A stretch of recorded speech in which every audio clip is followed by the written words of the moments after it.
อำเภอพบพระจัดพิธีจดทะเบียนสมรสกลางน้ำตกพาเจริญและจัดกิจกรรมให้คู่บ่าวสาวร่วมกันทำฝายก่อนมอบทะเบียนสมรสเพื่อให้ความรักมั่นคงดุจหินผาค่ะในพื้นที่ของจังหวัดตากได้มีการจัดงานวันวาเลนไทน์พร้อมกันทุกอำเภอแต่ที่แปลกก็คือที่อำเภอพบพระซึ่งปีนี้จัดพิธีจดทะเบียนสมรสที่บริเวณอุทยานแห่งชาติน้ำตกพาเจริญตำบลช่องแคบอำเภอพบพระโดยเริ่มตั้งแต่การแสดงของชนเผ่าในพื้นที่เกือบทุกชนเผ่า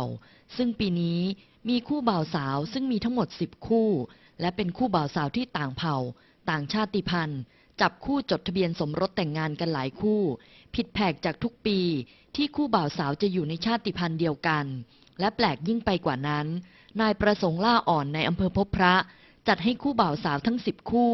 ได้ออกแรงทำฝายชะลอน้ำภายในอุทยานด้วยการให้ช่วยกันยกก้อนหินมาเรียงทำฝายก่อนที่จะมีการแจกของรางวัล